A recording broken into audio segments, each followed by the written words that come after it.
अल्हम्दुलिल्लाहि नहमदुहु व नस्तईनुहु व नस्तगफिरुहु व नु'मिनु बिहि व नतवक्कलु अलैहि व नऊज़ु बिल्लाहि मिन शुरूरि अनफुसिना व मिन सय्यिआति अमालिना मन यहदिहिल्लाहु फला मुदिल्ल लहु व मन युद्लिल फला हादिय लहु व नशहदु अन ला इलाहा इल्लल्लाहु वहदहु ला शरीका लहु व नशहदु अन्न मुहम्मदन अब्दुहु व रसूलुहु सल्लल्लाहु तआला अलैहि व अला आलिहि व अस्हाबिहि व बारका व सल्लम तस्लीमन कसीरन कसीरा अम्मा बाद फ़अऊज़ु बिल्लाहि मिनश शैतानिर रजीम बिस्मिल्लाहिर रहमानिर रहीम इन्नल इंसान खुलिक़ हलूआ इज़ा मस्सहु श्शर्रु जज़ूअन व इज़ा मस्सहुल खैरु मनूआ इल्लल मुसल्लीन अल्लज़ीना हुम अला सलातिहिम दाइमून वल्लज़ीना फ़ी अमवालिहिम हक़्क़ुम मालूम लिस्साइलि वल महरूम। सूरह मारिज की इन आयात पर कई हफ्तों से, बल्कि कई महीनों से, बल्कि शायद कई सालों से दर्स चल रहा है।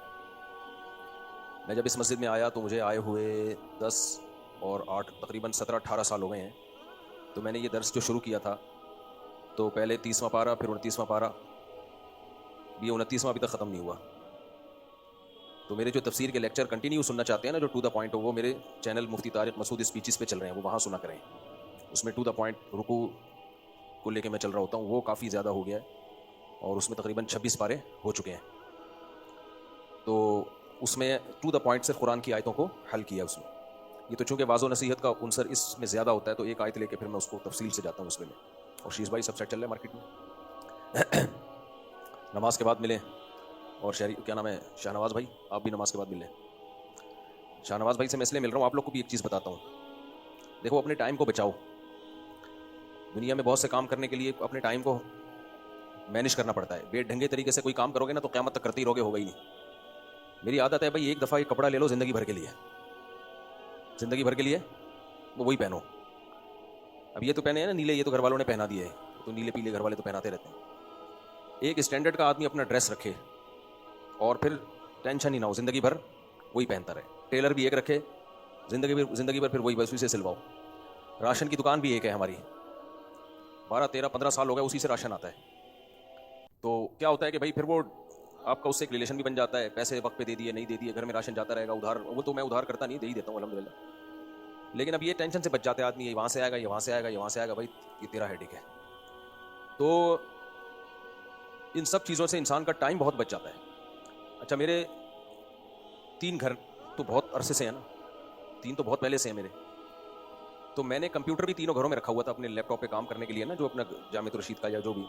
हालांकि 2 घर साथ साथ हैं बिल्कुल, इधर भी और एक ऊपर। वजह क्या है कि भाई अगर वहाँ काम करना है तो फिर इधर ना आना पड़े। अब उसमें खर्चा आदमी का, और 2011 में मेरी को बहुत ज़्यादा आमदन नहीं थी। तो लोग कह रहे थे यार ये इसराफ कर रहे हो। तो भाई ये पैसा टाइम बचाने पे खर्च हो रहा है। टाइम बचाने पे पैसे अगर खर्च हो जाएं तो कोई बुरी बात नहीं है। मैंने जब भी मैं ये वाक़या बताता हूँ ना, एक साहब का वाक़या बताता हूँ। दीनदार आदमी, कंप्यूटर की उनकी दुकान, शॉप, सॉफ्टवेयर वगैरह इंस्टॉल करके वो पैसे लेते हैं, सिस्टम बेचते हैं। उनकी शॉप पे जब भी जाओ, कोई प्रोग्राम इंस्टॉल करवाना है, कोई सॉफ्टवेयर इंस्टॉल करवाना है, नेट ही मरा हुआ चल रहा है। 2-2 घंटे लग रहे हैं नेट। ऐसा भाई क्या, विंडो डाउनलोड करनी है 6 घंटे लग रहे हैं उसमें। तो मैं उनसे कहता था यार कोई नेट ख़ानदानी किस्म का रखो, और वो जो केबल होती है ना, फाइबर केबल डलवा लो, कॉपर की केबल डलवा लो। फाइबर केबल मेरा ख्याल अच्छी होती है यार, वो खर्चा बहुत है। ओ भाई आप उधार लेके कर लो ये काम। ये लोग ये नहीं देख रहे होते कि कस्टमर जो टूट रहे हैं। अब आप अगर महंगा वाला नेट रख लोगे तो आप एक कस्टमर को जो 1 घंटे में निपटाते हो, ऐसे 4 कस्टमर 1 घंटे में निपटा दोगे, रिकवरी हो जाएगी। लेकिन हमारी कौम का अलमिया ये एक हमारा कॉमन मसला है कि खोपड़ी इस्तेमाल किए बगैर काम किया जाएगा। जब भी काम किया जाएगा, काम करते हैं और फिर सोच रहे होते हैं कि ये ठीक तरीके से किया है कि गलत तरीके से किया। काम होने के बाद तलाकों में देख लो, आज ही एक साहब आए, 3 तलाकें देके ना स्टैम्प पेपर पे अंगूठे शंगूठे लगा के दे दी। आके पूछने की हुई है कि नहीं हुई है। फिर टेंशन में भी आगे मैंने कहा हो गई है। कह रहे हैं यार मैं तो दे तो दी है मैंने, लेकिन मैंने भेजी तो नहीं है बेगम को। मैंने कहा जब लिख ली तो बेगम को ना भेजो तो तलाक है, जब लिख ली तो हो गई। अंगूठा भी ठोका हुआ है उसमें तो हो गई ना। यार मैंने भेजी तो है ही नहीं। तो भाई जब लिख लिए तो हो गई, बस भेजना जरूरी नहीं है। अब ये काम पहले कर लेते हैं ना, क्या ख्याल है? लिखने से पहले आ जाते हैं, पूछ लेते हैं कि इस तरह लिखूंगा हो तो नहीं आएगी। तो कौम का अलमिया ये है कि 3 तरह के लोग होते हैं। कुछ होते हैं काम करने से पहले सोचते हैं क्या करना है, कैसे करना है, इसका रिजल्ट क्या निकलेगा, साइड इफेक्ट क्या होंगे, इसके फायदे क्या होंगे। ये है अंग्रेज लोग। ये कौन है? अंग्रेज लोग। दूसरा वो कौमें होती हैं जो काम करने के बाद सोचती हैं कि ये क्या हो गया। ये हैं देसी लोग, जो दुनिया में अंग्रेजों के अलावा जो देसी लोग हैं ना। तीसरे वो हैं जो ना काम करने से पहले सोचते हैं, ना काम करने के बाद सोचते हैं, और काम का जब गलत रिजल्ट आए फिर भी नहीं सोचते। वो हम लोग हैं। यानी वो गलती दोबारा भी हम इलेक्शन में देख लो ना। वैसे तो इलेक्शन में हमारे आने से कुछ होता है नहीं, तो तकल्लुफ की बात है, लेकिन फिर भी अपनी तरफ से तो इंसान अच्छा ही सोचता है ना। तो इसलिए ये जो है ना, हर काम में पहले से आदमी सोचे, फिर उसमें गड़बड़ करे तो वो समझ में आता है। जैसे आपने एक प्लानिंग कर ली, उसके बाद भी आपसे उस प्लानिंग पे अमल नहीं हो रहा, वो अमली कोताही है, वो ज्यादा बड़ा इशू नहीं है। उसमें गलती में आपको पता चलेगा कि ये मेरी गलती है, ये तो इसका इलाज तो है कि सुस्ती को खत्म किया जाए। लेकिन बहुत से काम चुस्ती के साथ हो रहे होते हैं, गलत हो रहे होते हैं। हमने 10 साल स्कूल में गुजारे, मैट्रिक किया, आज हमें पता चलता है कि हम जिस डायरेक्शन में मेहनत करते थे ना, वो मेहनत की सिमत ही ठीक नहीं थी। रट्टे लगा लगा के फिजिक्स केमिस्ट्री याद करते थे, रट्टे लगा लगा के पूरे पूरे उर्दू के मजामीन याद करते थे। कितनी मेहनत की है। मैं तो 9th और 10th में ना रोड पे निकल जाता था किताब लेके रट्टे लगाने के लिए। तो महल्ले के 2-4 लोगों ने देखा, बोला बहुत पढ़ाकू है भाई, बहुत पढ़ाकू। मेरा ऐसा रेपुटेशन बन गई थी, बहुत पढ़ा। इतनी मेहनत की थी, आपकी सोच होगी। रट्टे लगाता था जाके मैं खूब, लेकिन हमें कोई गाइड करने वाला नहीं था। भाई इससे नंबर तो अच्छे आ सकते, नंबर भी अच्छे नहीं आए उस तरीके से। मेहनत बहुत की, आउटपुट को बहुत अच्छा नहीं आया। बी ग्रेड से पास हुआ था मैं, बी ग्रेड मैट्रिक में। उस वक्त बी ग्रेड से पास भी बहुत कम लोग होते थे। आपको ऐसे, मुझे पता है आप जो ए से हो रहे हो वो किस तरह से हो रहे हो, हमें पता है। तो मेरा यानी वो इज्जत हुई थी कि बी ग्रेड आया भाई मैट्रिक में। लेकिन हकीकत यह है कि जितनी हमने मेहनत की थी, जो अल्लाह ने टूटा फूटा हमें दिमाग दिया था, उसमें A+ आना चाहिए था। वजह क्या थी कि हमें बताया ही नहीं गया कि मेहनत किस सिमत में करनी है। और स्कूलों में ऐसा ही कबाड़ा हो रहा है। बच्चों की जिस तरह से मेहनत करवाई जा रही है, वो रुख ही ठीक नहीं होता। फिर हम जब मदरसे में आए हैं ना, तो हमें पता चला है भाई किस तरह से मेहनत होती है। उसमें मेहनत कम है, आउटपुट उसका बहुत अच्छा है। अगर आप इजाजत है तो मैं थोड़ा सा बता दूं, ताकि अगरचे मौजू से हट रहा हूं मैं, लेकिन ये बहुत जिंदगी गुजारने के लिए कुछ बहुत उसूल होते हैं अच्छे, जो आप उसमें क्या होता है। देखो मैं एक मिसाल देता हूं। एक बहुत बड़ा पत्थर हो, आपने उसको लुढ़काना है। एक लुढ़काने का तरीका यह है कि ई करके धक्का लगाना शुरू कर दो। आपसे पूरा जोर लगा दिया, नहीं हो रहा, महल्ले पड़ोस के 10 बंदे और लाए, लुढ़क ही नहीं रहा वो। मेहनत बहुत ज्यादा है, पसीना पसीना हो जाओगे, वो कमबख्त शायद आधा इंच हिले। इतनी मेहनत के बाद आउटपुट क्या है? 0 है कि 0.001 होगा। उसका एक तमीज से तरीका ये, किसी पढ़े लिखे से बोलो वो लीवर का इस्तेमाल करो। एक लंबा सा रॉड लेकर आओ, लंबी सी कुव्वत का बाजू, जिसको लीवर कहते हैं ना, जितना बड़ा लंबा होता है ना, उसमें फोर्स कम हो जाती है। भाई हम जब कोई स्क्रू खोलते हैं, और आसान मिसाल देते हैं, पहले लीवर रखा आपने और यूं लुढ़काया, पत्थर लुढ़क जाएगा। स्क्रू खोलना है ना आपने, नट खोलना है कोई, तो नट खोलने का एक तरीका, पकड़ के उसको घुमाते रहो बैठ के। खुद घूम जाओगे, हाथ की हड्डी निकल के आ जाएगी, वो नहीं। आपने एक पाना लिया, पाने को उसमें लगाया और उसका लंबा सा बाजू है, उसको यूं किया, फौरन क्या हो जाएगा, वो बड़े आराम से खुल जाएगा वो। तो ये सिस्टम सिर्फ इन मादी चीजों में नहीं होता, जिंदगी गुजारने में भी कुछ ऐसे कॉमन उसूल होते हैं कि उन उसूलों को सामने रख के जिंदगी गुजारोगे, मेहनत थोड़ी होगी, आउटपुट बहुत ज्यादा होगा और खुश भी रहोगे। कुछ काम ऐसे हैं जिससे डिप्रेशन में, हमारे जो स्कूल के बच्चे पढ़ते नहीं है ना, वजह उसकी है कि उनको पढ़ने के बाद कोई आउटपुट नजर, उनको पता नहीं चला तो हमें आ क्या रहा है। उनको पता ही नहीं चल रहा होता हमें पढ़ने के बाद कुछ आ भी रहा है। सही है ना? तो कहते हैं आ रहा है, बस क्या आ रहा है, कुछ भी नहीं आ रहा है, इम्तिहान में पता चलेगा क्या आया। अबे इम्तिहान में तो इम्तिहान दोगे, नंबर का पता चल जाएगा तुम्हें। नॉलेज तो ऐसी चीज है, जब आना शुरू होती है मजा आता है। हम जब मदरसे गए, हमने अरबी पढ़ना शुरू की ना, अरबी ग्रामर, तो हमें आना शुरू हो गया, कुरान समझ में आना शुरू हो गया, हदीस समझ में आना शुरू हो गई, अरबी कहीं लिखी हुई होती समझ में आना शुरू हो गई, इतना मजा आना शुरू हो गया, भाई हमें तो आ रहा है कुछ। हमारे बच्चों को पढ़ते हैं, उनको पता नहीं चलता हमें कुछ आ भी रहा है कि नहीं आ रहा। तो मोटिवेशन थोड़ी, चमाटों से थोड़ी मोटिवेशन मिलती है। आजकल मोटिवेशन कैसे मिल रही है? नहीं पढ़ेगा ना, नहीं पढ़ के दिया ना, देख मैं तेरा हशर क्या करता हूं। बाप की तरफ से ये धमकी, नंबर तेरे कम आए ना, टांगे तोड़ दूंगा मैं तेरी। मोटिवेशन कम मिल रही है, स्ट्रेस और डिप्रेशन में बच्चा बोलो ज्यादा जा रहा है। इल्म ऐसी चीज है ना, उससे जब इंसान को कुछ आने लगता है ना, इसमें इतना मजा है, दुनिया में इससे ज्यादा मजेदार कोई काम है नहीं। अल्लाह ताला ऐसे ही थोड़ी कहते हैं, कुल हल यस्तविल्लज़ीना यअलमून वल्लज़ीना ला यअलमून, जानने वाले और ना जानने वाले बराबर नहीं हो सकते। जब आपको पता चलता है मुझे ये चीज आती है, इसको नहीं आती, ओ भाई ये बहुत बड़ी नेमत है। हमने जब स्विमिंग सीखी ना, तो हमें आ गई स्विमिंग। अब जो नए नए आते थे, हम भरम शोबाजियां, तुझे स्विमिंग आती है? नहीं मुझे आती है। मुझे क्या है, बच्चे तो यही कर रहे होते हैं ना। हमें याद है स्विमिंग पूल में एक दफा एक नया आया, उसको नहीं आ रही थी, तो एक हमारे दोस्त ने उसको थोड़ी सी सिखाई, उसने यूं यूं हाथ मारे। अब जब थोड़ा सही हाथ मारता, कहते हैं मैंने बताया था। इसने बताया, मैंने सिखाया, हर एक को बता रहा है।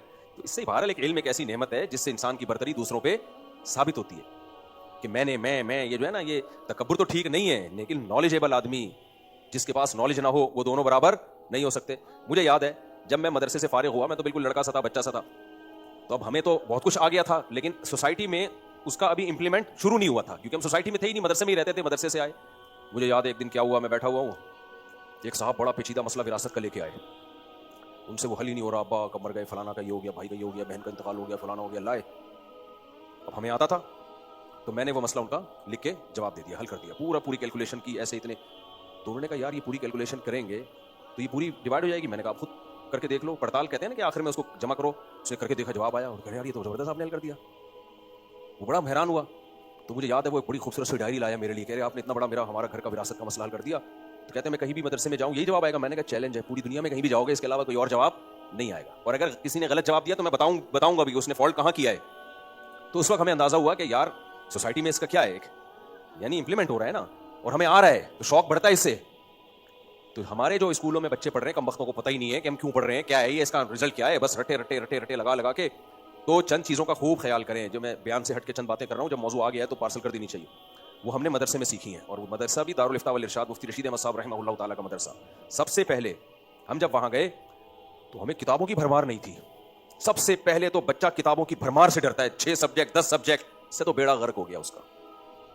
देखते ही वो कहता है यार ये फिर ये वाला ट्यूशन की टीचर अलग, ये किताब अलग, ये किताब अलग। हमें सबसे पहले फोकस किया भाई आगे सारा जो हमारा 8 साल का निसाब है वो अरबी जबान में है, तो सबसे पहले फोकस किसको करना है, अरबिक को। 1 साल मैंने अरबी की ग्रामर का 1 पार्ट, 2 पार्ट है, एक को सर्फ कहा जाता है, एक को नहव। हमारे उस्ताद ने कहा कि सिर्फ और सिर्फ पूरे साल क्या पढ़नी है, सर्फ। सर्फ ये होती है कि अरबी के जो वर्ड है ना, अल्फाज, उन अल्फाज में क्या क्या चेंजिंग से क्या क्या मीनिंग चेंज होते हैं। सरफ जरब दरबा दरबू दरबा दरबा दरबा दरबा दरबा मदरब तुंदर तीर मदरब तुंदर तुंदर बनादुरी बजरी बाजुरी गुजरी बजरी बतादुरी नदुरी तदुरी मदुरी तुंदर, ये पैसे वाइज चल रहा है। इधर भी इधर वाली इधर भी इधर भी पूरे में 1 घंटा तक ये गर्दाने सुनाता रहूंगा, रट्टा लगा के याद करवाई हमें।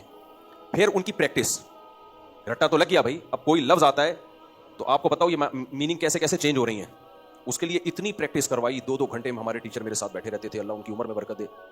वो रट्टा लगा लगा के वो हम सुनाते थे, फिर प्रैक्टिस, फिर मैं खुद भी प्रैक्टिस करता था मदरसे में। कैसे प्रैक्टिस करता था, बहुत सारी पर्चियां डाली, उसमें मुख्तलिफ सीगे लिखे, मुख्तलिफ वर्ड्स लिखे, फिर उठा के देखा, सामने आया तो फौरन उसका मीनिंग बताई मैंने खुद से, यानी अपने आप को ही मैं अपना इम्तिहान ले रहा हूं। 1 साल में कितनी, हालांकि इतनी लंबा चौड़ा इतनी सी किताब है उसकी, 25-30 सफ़े होंगे, 25-30 सफ़ों को पूरे 1 साल में फोकस किया है, समझ रहे हैं। तो वो इतनी अच्छी तरह खोपड़ी में बैठ गई प्रैक्टिस कर करके, सिर्फ रटे नहीं, फिर उसकी प्रैक्टिस इतनी की इतनी की इतनी की। मुझे याद एकदम हमारे उस्ताद ने पूछा तुम क्या पढ़ रहे हो, मैंने कहा सर पढ़ रहा हूँ। उन्होंने फिर बड़ा मुश्किल सीखा पूछा, आपको बताऊँ, उन्होंने कुल्ला कैसे बना, मैंने कहा कुल्ला असल में कवलना था, ज़रबना की तरह, जमा मुअन्नस गायबा का सीगा है, तो वाव मुतहर्रिक मा क़बल मफ्तूह लिहाज़ा वाव को अलिफ तक बदल दिया, तो कालना बन गया। अब इल्तिक़ाए साकिनैन हुआ है तो 2 साकिन एक ही कलमे में और पहला साकिन मद्दा है तो उसको हिच कर दिया, हज़फ कर दिया, कल्ला बन गया। अब चूंकि काला यक़ूलु ये नसरा यंसुरु से है, तो जब भी इस तरह इल्तिक़ाए साकिनैन में अलिफ को हज़फ किया जाता है तो पहले उस पर जो है ना ज़म्मा आता है, तो लिहाजा ये कुल्ला हो गया। उन्होंने कहा सही आ रहा है, उन्होंने क्या कहा सही आ।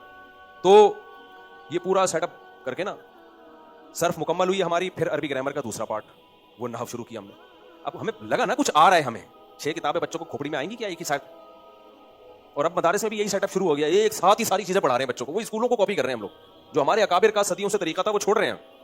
फिर नहव हमने पढ़ी, नहव में होते हैं पूरे सेंटेंस, उसको याद भी कर रहे हैं, प्रैक्टिस भी कर रहे हैं, फिर इतनी प्रैक्टिस उसकी, इतनी प्रैक्टिस करवाई, इतनी प्रैक्टिस, वो मुकम्मल होने के बाद फिर किताबों में जब आए हैं ना तो भी वो प्रैक्टिस चलती रही है, यानी जो किताबें फ़िक़्ह की, हदीस की, कुरान की तफसीरें शुरू की हैं तो वो भी प्रैक्टिस साथ साथ चलती रही। अच्छा, एक काम तो ये काम हो गया। दूसरा काम, जब उसमें अरबी में हमें थोड़ा उबूर हुआ है, अब अरबी किताबें समझ में आएंगी, लेकिन एकदम से नहीं आना शुरू होती।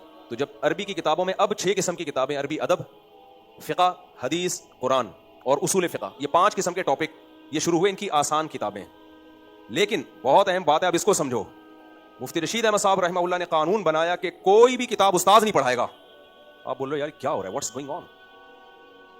टीचर को पढ़ाने की इजाजत बोलो नहीं है ना, टीचर नहीं पढ़ाएगा। टीचर पढ़ाएगा तो इन किताब समझने की इनमें सलाहियत कैसे पैदा होगी। टीचर ने पढ़ाना ही नहीं है, इतनी सख्त पाबंदी लगाई हुई थी, तो कैसे पढ़ेंगे भाई, खुद समझो। अरबी तुमने पढ़ ली है ना, ग्रामर पढ़ ली है, किताब आई सामने, हल करो इसको, क्या लिखा हुआ है समझो, खोपड़ी लड़ाओ।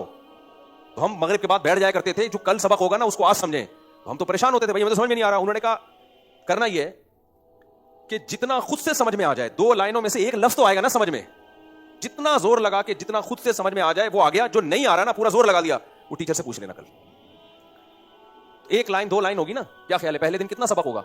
तो हमें याद है हमारे टीचर आए, हाँ भाई हमने इबारत पहले रात को समझे उसको, अच्छा जबर देर पेश नहीं लगे हुए इबारत पे, तो आपने ग्रामर पढ़ ली, अब आपको इजाजत नहीं है। उर्दू किताबें उसकी शरह में तर्जमे देखने पर पाबंदी थी, आजकल तलबा ये भी कर रहे हैं मदारिस के, अरबी किताबें उर्दू में तर्जमे छपे हुए हैं, वो सामने रखा हुआ होता है। भाई उलूम तो अरबी में, आपको अरबी आपको आए बगैर जब इल्म आता है तो वही हशर होता है जो इंजीनियर अली मिर्जा का हशर हुआ है।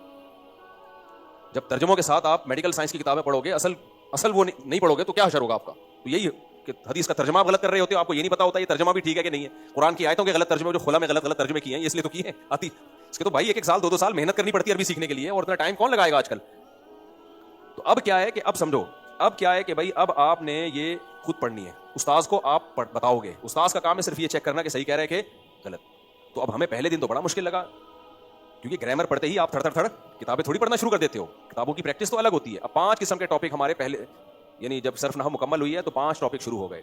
एक कुरान का तफसीर, नंबर 2 हदीस, नंबर 3 फ़िक़ा, नंबर 4 उसूल फ़िक़ा। उसूल फ़िक़ा अलग चीज़ है, फ़िक़ा अलग चीज़ है। उसूल फ़िक़ा भी आजकल के ये लोगों ने पढ़ा नहीं होता। उसूल फ़िक़ा कहते हैं वो कौन से उसूल हैं कि जिनको सामने रखकर मुजतहिदीन ने कुरान और हदीस से मसाइल निकाले हैं, उनके भी उसूल और ज़ाब्ते हैं। ऐसे नहीं कि बुखारी में हदीस आ गई तो फ़ौरन फतवा देना, ना ना ना ना ना। खबर मुतवातिर क्या होती है, खबर वाहिद क्या होती है, जब दोनों में टकराव होगा तो किसको तरजीह दी जाएगी, पूरे उसूल हैं ये सब अरबी में। तो अब क्या किया, ये बच्चों को इस स्टाइल से पढ़ाओ, देखो वैसे साइंटिस्ट पैदा होंगे तुम भूल जाओगे, ऐसे बड़े बड़े मुहक्किक पैदा होंगे। तो इसमें शुरू में टाइम ज्यादा लगेगा, आखिर में स्पीड बहुत तेज हो जाएगी। हम जो चला रहे होते हैं शुरू से ही स्पीड तेज रखते हैं और आखिर में नतीजे तक पहुंच ही नहीं पाता, वो तक के वो बेसाखियों से ही चलता है सारी जिंदगी। तो अब क्या किया, हमें तो अब बड़ी मुश्किल लग रही है। उन्होंने बोला कोई बात नहीं, जितना कर सकते हो करो। तो 5-6 किताबें जो भी टॉपिक थे, किताबों की भरमार नहीं थी। जो टॉपिक है भाई ये 5 चीजों में, आलिम का मतलब होता है 5 चीजों में, अरबी अदब और कुरान, हदीस, फ़िक़ा और उसूल फ़िक़ा। इन 5 चीजों में जिसको महारत हो जाए उसको आलिम कहा जाता है। उसको क्या कहा जाता है, आलिम। तो अब क्या हुआ जी, हमने शुरू कर दिया। हमें तो पहले दिन वो अरबी अदब की किताब आई, समझ में नहीं आ रहा क्या है, थोड़ा सा जोर लगाया, आधा पौना घंटा 1 घंटा मगरिब से मुताले के लिए बैठते थे ईशा तक। ईशा के बाद नमाज होती थी, ईशा में नमाज होती, उसके बाद बल्कि नमाज से पहले खाना होता था। ईशा की नमाज थोड़ा देर से होती थी, नमाज से पहले खाना खाया, नमाज पढ़ी, थोड़ा खाना वाना हल्का हो जाता था उसमें, तसल्ली से नमाज के बाद फिर बैठ जाते थे रात 11-12 बजे तक, मुताला चलता था अगले दिन के लिए। और ऐसा माहौल होता था खामोशी का, सारे बैठ के स्टडी कर रहे होते थे। तो अगले दिन फिर सुबह फजर के बाद तकरीबन आधे पौने घंटे बाद क्लासेस शुरू हो जाती थी। तो अब देखो कैसा बेहतरीन सेटअप, रात को आपने स्टडी की, मुताला किया, अगले दिन सुबह उस्ताद के सामने बेशक 2 लाइनें पढ़ी आपने। तो ये कंटिन्यू जब चलता है ना, 1-2 महीने के बाद आपको खुद किताब समझ में आना शुरू, टीचर की जरूरत ही नहीं रहती आपको, आपके अंदर आहिस्ता आहिस्ता सलाहियत बढ़ती है। अरबी अदब में भी, उसूल फ़िक़ा में भी, फ़िक़ा में भी आहिस्ता आहिस्ता सलाहियत बढ़ती है। वो किताब जिसको आप इतना मुश्किल समझ रहे थे, साल के आखिर में हलवा हो जाती है, 6-6 सफ़े आप पढ़ रहे होते हो। तो फिर क्या होता था, फजर के बाद इस तरह से हमने उस्ताद के सामने लेक्चर डिलीवर किया, उस्ताद ने सुना, जो चीज़ कोई गलती है वो बता दी, जो समझ में नहीं आई वो एक्सप्लेन कर दी। फिर क्या हुआ जी, 11:30 सवा 11 बजे तक हम क्लासेस के बाद हज़रत मुफ्ती रशीद अहमद साहब की मजलिस होती थी आधा पौना घंटा, उसके बाद खाना हुआ, ज़ोहर की नमाज़ पढ़ी, लंबे हो गए, बल्कि नहीं सॉरी, ज़ोहर से पहले खाने के बाद क्या कर लिया हमने, कैलूला, दिमाग फ्रेश हो जाता था। 1 घंटा सो के हम उठते थे, नमाज़ पढ़ते थे, उसमें फ्रेश हो जाते। जिनको सुट्टा लगाने की आदत है, चाय मुझे आदत थी, चरसियों के होटल में चपड़ में जाता था, कड़क सी चाय, गंदे अल्लाह माफ़ फरमाए वो चरसी वर्सी बैठे होते थे, लेकिन मजबूरी थी हमारी, वो चाय का जायका अब तक कभी आया है नहीं, तो चोरी छुपे जाके चाय पीने का अलग ही मज़ा है। खैर वो चाय पी के आते, दिमाग फ्रेश। अब क्या करना है, अब ज़ोहर से असर तक जो हमारे पास, एक तो फ्रेश हो चुके होते थे ना, नींद भी पूरी हो गई, चाय भी पी ली, दिमाग क्या हो गया, बिल्कुल तरोताज़ा। आजकल ये कैलूला ही नहीं है, सुबह से गधे की तरह शुरू होगा, यूनिवर्सिटी में जाएगा, 4 बजे आ रहा होगा बौखलाया हुआ, क्या किस तरह आ रहा होगा, बौखलाया हुआ आ रहा होगा। हमारे चेहरे ऐसे फ्रेश हो जाते थे ना, ज़ोहर में खाने के बाद 1 घंटा सोने के बाद उठते थे, फिर नमाज की अपनी एक रौनक है, ऐसे फ्रेश हो जाते थे, बिल्कुल तरोताज़ा। ज़ोहर के बाद फिर हम ये करते थे कि जो दिन में पढ़ा है ना उसको रिवाइज करना। रिवाइज करने का तरीका 4-4, 5-5 की जोड़ियां बना ली, यानी जो चीजें पढ़ी है ना उसको अपनी जबान से हमने, रट्टा वट्टा नहीं है, दोहराना है कि ये क्या है, इसमें क्या कहा गया, क्या नहीं कहा गया, वगैरह वगैरह। उससे वो और अच्छी तरह से दिमाग खोपड़ी शरीफ में बैठ जाता था। असर के बाद फिर जो है छुट्टी होती थी, हजरत का बयान होता था, अक्सर हम हजरत का बयान सुनते, आधा पौना घंटा घूमे फिरे, वो एक स्टेशन था वहाँ बैठ जाते थे, कभी जाके ट्रेन गुजरी, इधर ठंडी रखते थे, वो हो जाती थी ना लोकल ट्रेनें, खैर वो बंद हो गई थी, उसी दौर में बंद हुई थी। खैर तो फिर ये मगरिब के बाद फिर ये सेटअप शुरू। इतना बेहतरीन स्टाइल था, इतना बेहतरीन और सुकून का हिसाब किताब था। मुझे याद है एक दफ़ा मेरे बड़े भाई आए मिलने के लिए हमसे, मगरिब के बाद आए तो सब मुताले में मशगूल हैं, चंद घंटे बैठे, उन्होंने कहा यार मैंने ज़िंदगी में ऐसा सुकून कहीं देखा नहीं है, इतना सुकून शांति का माहौल जो है ना कहीं नहीं देखा। हमारी यूनिवर्सिटियों का है ये माहौल, पढ़ाई का अजीब सुकून वाला माहौल होता है, उसमें तलबा तहज्जुद भी पढ़ते थे, कुछ फजर से पहले मुताला शुरू कर देते थे। तो यूनिवर्सिटियों के बहुत, मैं तो फिर जब बाहर निकला हूं ना तो मैंने जब देखा है कि लड़कों के चेहरों पे बौखलाहट, नींद ही पूरी नहीं हो रही, सो रहे हैं तो पोस्तियों की तरह सोते चले जा रहे हैं, 12 बजे उठ रहे हैं सो के, 2-2, 3-3 बजे तक। अबे तू क्या पढ़ेगा, फिर क्लास में जाके बैठे में सारा जोर टीचर ही पढ़ा रहा है, तो आपकी थोड़ी सलाहियत पैदा होगी, सुनने से सब कुछ थोड़ी आता है, बोलने से आता है। तो फिर रात को दोबारा उसका मुताला किया, फिर इम्तिहान से 1 हफ्ता पहले असबाक बंद हो जाते थे, भाई अब आपने पूरे साल जो पढ़ा उसकी सिर्फ तैयारी करनी है। उस तैयारी का क्या तरीका है वो भी आपको बता दूं, नहीं आई मेरा ख्याल है बात। आपने क्या किया, रोज जो पढ़ रहे हो ना उसका 2 लाइनों में खुलासा, बेशक वो उर्दू में लिख लो, इंग्लिश में, जो आपको आसान लगे, 2 लाइनों में उसका किसी रजिस्टर में खुलासा, क्योंकि इम्तिहान में पूरी किताबें नहीं याद रहती, रट्टे लगाए जाते हैं, 2-2 लाइनों में खुलासे लिखते रहो बैठ के, वो इम्तिहान के आखिर में बड़े आराम से रिवाइज हो जाता है और 100 में से 100 नंबर लाजमी आएंगे आपके। तो इस तरीके से इंसान जब पढ़ता है, मेहनत उसकी कम होती है, फ्रेश भी रहता है, सेहत भी ठीक रहती है, और उसको पता चल रहा होता है यार पहले तो मेरे लिए किताब इतनी मुश्किल थी, एक लफ्ज़ समझ में नहीं आता था, अब मेरे लिए आसान होती चली आ रही है। और मजीद फ़ायदा क्या, जैसे ही मैं मदरसे से फारिग हुआ हूँ मैंने फ़ौरन किताबें पढ़ाना शुरू कर दी हैं। यानी ये जो मेथड ऑफ लर्निंग है ना ये वाला, इसमें टीचिंग की सलाहियत पैदा होती है आपके अंदर। समझ रहे हैं कि नहीं समझ रहे? फिर मैंने मदरसे में वो किताबें भी पढ़ाई हैं जो मैंने कभी देखी भी नहीं थी। वजह उसकी है कि पढ़ पढ़ के वो आ तो गई ना समझ, यानी उसको समझने की सलाहियत तो पैदा हो गई ना। तो अब किताब समझने की सलाहियत पैदा हो गई है, अब आप वो किताब भी पढ़ा सकते हो जो आपको नहीं आती, तो कोई बात नहीं, रात को मुताला करो, उसका स्टडी करो, समझो, आप पढ़ा दो जाके। तो मैंने ऐसी बात मुश्किल किताबें मदरसे में पढ़ाई हैं जो मैंने पढ़ी भी नहीं है। तो मुझे जब दी गई तो उन्होंने कहा ये किताब पढ़ी आपने? मैंने कहा नहीं। कहने पढ़ा सकते हैं? मैंने कहा मुताला करके पढ़ा लूंगा। तो रात को मैं स्टडी करता था, मुताला करता था, समझ में आ जाती है, सुबह जाके पढ़ा देता था। तो मुताला करके तो आ जाएगी समझ में, लेकिन तलबा की जो आजकल हालत चल रही है, किताब मुताला करके स्टडी करके समझ में आती नहीं है। कहते पता नहीं क्या लिखा हुआ है, वही आएगा, वही पुराने टीचर बैठ के घंटा घंटा समझेंगे बैठ के। तो ये जो बेड़ा गर्क, ये जो हमारा सिस्टम स्कूलों में चल रहा है, इसमें मुहक्किकीन पैदा नहीं होंगे। अगर कोई डॉक्टर अब्दुल कदीर खान जैसे लोग पैदा हो रहे हैं तो आप इनकी हिस्ट्री देखें, उन्होंने इसी स्टाइल में पढ़ा है, खुद से पढ़ा है उन्होंने, स्कूल की मेहनत नहीं है। और बड़े बड़े स्कूलों से कभी धोखे में ना आओ। ये जो लोग कहते हैं फलां स्कूल का रिजल्ट हमेशा ऐसा है कि टॉप 10 यहीं से पैदा होते हैं, भाईजान ये स्कूल का बिल्कुल कमाल नहीं है।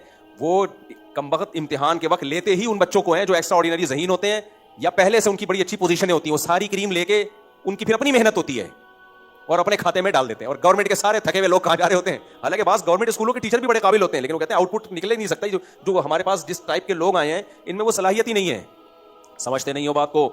तो पढ़ना हो ना इस स्टाइल में। अब हमारे स्कूलों में क्या हो रहा है भाई, आगे सारा सिलेबस इंग्लिश में है, बहुत सी किताबें उर्दू में, तो इंग्लिश और उर्दू में तो पहले महारत पैदा करो।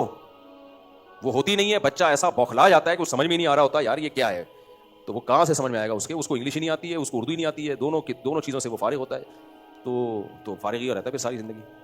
तो पागल हो जाता है फिर थोड़ी देर में, फिर रट्टा लगाता है, फिर कहते हैं किस हिसाब में डाल दिया यार। उससे ये उम्मीद लगा लेंगे साइंटिस्ट पैदा होंगे। फिर वो पानी से चलने वाली मोटरें ही ईजाद करते हैं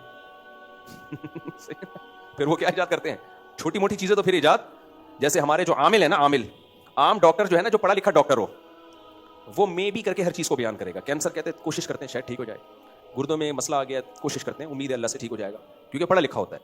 लेकिन जो पढ़ा लिखा डॉक्टर नहीं होता, कैंसर बाएं हाथ का खेल है। और फिर आमिल लोग चूंकि उनको कुछ भी नहीं आता, लिहाजा वो सबसे बड़े फेंकू होते हैं। उनके पास हर मसले का, बीवी भाग गई है वो ले आएगा, घुटने में दर्द है फूक मारेगा, वो इलेक्शन में यूं करके सीटें गुजर जा रही फूक मारेगा, यूं हो जाएगा। वो हर चीज, जिसके पास हर चीज का इलाज हो तो समझ लो उसके पास किसी भी चीज का इलाज नहीं है। मेरे पास तो सब चीज़ों का इलाज नहीं है। लोग मुझसे, आज एक बंदा आया बेचारा परेशान था कि मैं फलानी से शादी करना चाहता हूँ, उसके अब्बा नहीं मान रहे। तो मैंने कहा मेरे पास इसका इलाज नहीं है, मैं ये कर सकता हूँ कि उसके अब्बा से सिफारिश कर देता हूँ, ये मेरे बस में है। फिर भी ना माने तो उनकी मर्जी। तो उसने कहा फ़ोन करें। मैंने कहा इतना बेवकूफ़ नहीं हो कि किसी के अब्बा को मैं फ़ोन करूँ आपकी बेटी की फला से शादी करा दें।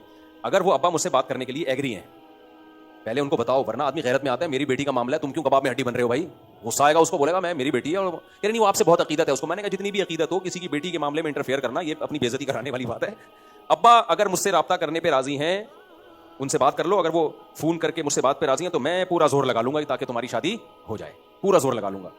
तो सिफारिश कर दूंगा जो ये किसी के मैं काम आ जाऊं। मैंने कहा मैं घर जाने के लिए भी तैयार हूं, लेकिन उन्होंने कहा ये तो बहुत अच्छा हो गया, चलें ऐसे फर्क, ये तो ठीक है। मैंने कहा वो बुलाएं, ऐसे थोड़ी किसी के घर में आदमी घुस जाएगा और मैं आपकी बेटी की इससे शादी कराने के सिलसिले में हाजिर हुआ हूं। तो मैंने कहा वो मुझे कहें कि मैं उनसे कहूंगा मैं इस सिलसिले में आना चाहता हूं, अगर आप इजाजत दें तो आपके घर आके आपसे बात करता हूं, करना ना करना आपकी मर्जी है, लेकिन बात तो करना। मैंने कहा इतनी कुर्बानी में, हालांकि मैं जानता नहीं उस बंदे को, लेकिन यार अगर किसी की हो जाए हमारे जरिए तो अच्छा है यार, खुश हो जाएगा, किसी इंसान के काम आना चाहिए। तो और जब बातचीत करेंगे हो सकता है कोई ऐसा फॉल्ट बता दें, मैं कहूँगा दफा हो यहाँ से भाई, बाज़ दफ़ा ऐसे फॉल्ट होते हैं, तो वो तो मैं सिफारिश कर लूँगा जो भी होगा जाके। तो जो हमारे इख्तियार में है भाई हम वो कर सकते हैं, बहुत सी चीज़ें हमारे इख्तियार में नहीं है। फिर मैंने अपनी मिसाल दी, मैंने कहा कितनी जगह से हम खुद रिजेक्टेड हैं, हम अपनी नहीं कर सके वहाँ पे, तो आपकी कहाँ से कर दें। तो जो सब आमिल लोग सबकी शादियाँ भी करा सकते हैं, आमिल लोग सब बीमारों का इलाज भी कर सकते हैं, बे औलादों को औलाद भी दे सकते हैं, फिर भी ये तौहीद परस्त भी हैं। कमाल की बात है इनकी तौहीद। ये वो वाला तकवा है जो कुत्ता जो है ना, किसी ने पूछा तू टांग उठा के पेशाब क्यों करता है, उसने कहा छींटे ना पड़ जाएं। गटर का पानी पिएगा नापाक नहीं होगा, हर वक्त गंदगी में कलाबाजियां खाएगा नापाक, तकवा आएगा टांग उठा के पेशाब करने में छींटे ना पड़ जाएं। तो वो बीबी, वो क्या है, बीबी तमीज़ा का वजू है, इनका तकवा टूटता ही नहीं है। तो आमिलों की भी तौहीद, ये गैब की खबरें भी बता रहे होते हैं। फिर कहा जाए कि ये तो शिर्क है, कहते हैं भाई असल गैब का इल्म तो अल्लाह के पास है, हम गैब का दावा नहीं करते, बस कुछ उलूम है अल्लाह ने हमें दिए हुए हैं, तो इसी को तो गैब का इल्म बोलते हैं, कुछ उलूम दिए हुए वो हम बताते रहते हैं। तो इनका तकवा बीबी तमीज़ा के वजू की तरह है। बीबी तमीज़ा को नमाज नहीं पढ़ती थी, मस्जिद के मौलवी साहब ने कहा क्यों नहीं पढ़ती, उसने कहा वजू ही नहीं आता, उन्होंने वजू करा दिया उसको। अब तो पढ़ेगी ना, उसने कहा हाँ पढ़ूंगी मैं। 10-15 साल के बाद इमाम साहब का दोबारा वास्ता पड़ा, बीबी तमीज़ा से नमाज पढ़ रही है, अल्हम्दुलिल्लाह जब से आप वजू करा के गए नमाज पढ़ रही हूँ। तो वजू करती है, कहती वो तो आपने करा दिया था ना। तो बीबी तमीज़ा के इस दौरान बच्चे भी हो गए, वजू नहीं टूटा तो ये आमिलों का भी तौहीद भी नहीं टूटती। ये जितने इल्म गैब के दावे करते रहे, संग दिल महबूब आपके कदमों में, ये तो बुतों के बारे में इतना कायल नहीं थे। मुशरिकीन मक्का, जितना आजकल ये लोग रूहानी आमिलों के बारे में कायल हो गए, मगर इनका तकवा और तौहीद टूटती नहीं है, ऐसी पक्की तौहीद है इनकी, कुछ भी कर लो ये फिर भी मुवाहिद ही रहेंगे। तो खैर हम कहाँ से कहाँ चले गए। तो स्कूलिंग सिस्टम में भी ये खराबी है, तभी मैं होम स्कूलिंग का कायल हूँ। मैंने अपने 2-3 बच्चों को तो स्कूल से निकाल लिया है, टीचर लगा दिया घर में, और बच्चियों के बारे में भी मैं इसका कायल हूँ, लेकिन ये हर एक के लिए नहीं है, कोई रिलायबल टीचर मिले तब, वरना ऐसा ना वो बेड़ा गर्क करके चला जाए। और बच्चियों के लिए भी ऑनलाइन टीचिंग आजकल कामयाब है, फीमेल टीचर पकड़ लो जो अच्छी जानने वाली हो, ऑनलाइन पढ़ाओ उनको, बहुत टाइम बचेगा, बहुत टाइम बचेगा। स्कूल में बहुत टाइम लगता है, बहुत टाइम लगता है आना, स्कूल के कपड़े इस्त्री हो रहे हैं, नाश्ता तैयार हो रहा है, बच्चों के बूट पॉलिश हो रहे हैं, फिर जा रहे हैं, आधा पौना घंटा इसमें लगा लो, फिर वहाँ बैठ के टीचर सलाम दुआ और हेलो बच्चों कैसे हो, तुम ठीक हो, तुम कल क्यों नहीं आई थी, अच्छा टोपी करा रही हो, तुम क्यों बताओ, इसमें आधा घंटा लगा लो। और फिर उसके बाद होमवर्क रहता है, होमवर्क पता नहीं क्या बैठ के। 4 साल तो बच्चों ने हमारे कलर के डब्बे ज़ाया किए हैं, केले में पीला रंग हो रहा है, सेब में लाल रंग हो रहा है, और फलाना हो रहा है, येलो डे और पता नहीं कौन सा डे, बिला वजह के यार इतने डे मना के। हमें भी येलो रेड का, हमने तो कुछ नहीं पता था येलो डे क्या होता है, हमें फिर भी बचपन से येलो का पता चल गया कि पीला किसे कहते हैं, नीला किसे कहते हैं। खैर खर्चा भी दबा के होता है, वही फीस आप ट्यूटर को दे दो यार, डबल फीस दे दो, फिर भी बचत होगी। फिर इनके यूनिफॉर्म भी उसी स्कूल से लो, वो अलग उनका बिजनेस है, किताबें भी उसी स्कूल से लो, वो अलग उनका बिजनेस है। फिर आज फलाना डे है तो डिमकाना डे है, और फिर छुट्टियां कायदे आजम डे, अल्लामा इकबाल डे और मजदूर डे, और अल्लाह भला करे हड़ताल है, इतनी बीसियों किस्म की छुट्टियां भी। तो ये जो हमने मदरसे में पढ़ा ना, ये असल में होम स्कूलिंग वाला सेटअप ही था। लेकिन टीचर इसके लिए खानदानी हो तो ये काम करो, वरना स्कूल ही ठीक है, वरना ना इधर के रहेंगे ना उधर के रहेंगे। तो बहुत तेज स्पीड हो जाती है बच्चों की, ये इतना लंबा 10 साल जो मैट्रिक में लगते हैं, ये 4 साल की बात है, 3-4 साल में ये हो जाएगा, जो 10-10 साल हम बच्चों के जाया। और अमेरिका कनाडा में ऐसा ही है। वहाँ मैं अमेरिका में लॉस एंजलिस जो है ना, लॉस एंजलिस नहीं या कैलिफोर्निया में, वहाँ एक मौलाना साहब मिले मुझे, बिल्कुल स्टाइल भी मौलाना वाला, वो नाराज ना हो जाए कहीं, यानी देसी, बिल्कुल कोई बुराई में नहीं कह रहा, बिल्कुल देसी, कोई देख के कह नहीं सकता ये बंदा लॉस एंजलिस में पैदा हुआ है। इंग्लिश तो उनकी मकामी है जबान, इतनी डिग्रियां उनके पास, आलिम भी हैं और डिग्रियां भी।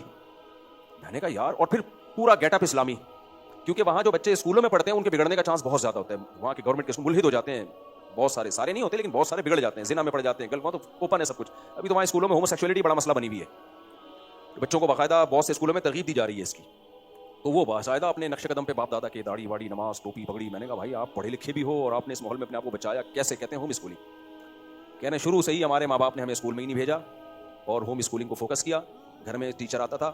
तो मैंने कहा अमेरिका में इसकी इजाज़त है, तो उन्होंने बताया अमेरिका में एक अच्छी बात यह है, एक लॉ, कि हर स्टेट का अलग लॉ है, तो आप अपने हिसाब से उस स्टेट में रह सकते हो। उन्होंने कहा लॉस एंजलिस का लॉ ये है कि अगर आप बच्चे को स्कूल नहीं भेजना चाहते तो ना भेजें, होम स्कूलिंग के लिए खुद गवर्नमेंट टीचर का इंतजाम करेगी। कहना मेरे लिए गवर्नमेंट ने टीचर का इंतजाम किया था, वो टीचर मुझे घर आके पढ़ाता था और सारे कोर्सेज घर बैठ के किए उस बंदे ने। ये हर स्टेट में ऐसा नहीं होता, लेकिन गवर्नमेंट ने बैलेंस रखने के लिए ना, तो कुछ ऐसा है कि अब लॉस एंजलिस में टैक्सेस बहुत ज्यादा है। ऐसा ना सारे बिस्तर उठा के बोले हम लॉस एंजलिस जा रहे हैं, फ्री फोकट की पढ़ाई होगी, तो फ्री फोकट की होती है, लेकिन वो टैक्स से वो पूरा कर रहे होते हैं। समझ लो कि नहीं समझ रहे, फिर रिहाइश वहाँ बहुत महंगी है। तो इस तरह से, लेकिन देखो होम स्कूलिंग में क्या कुछ पढ़ लिए वो, और अपने मजहब और दीन का भी उन्होंने कायम रखा।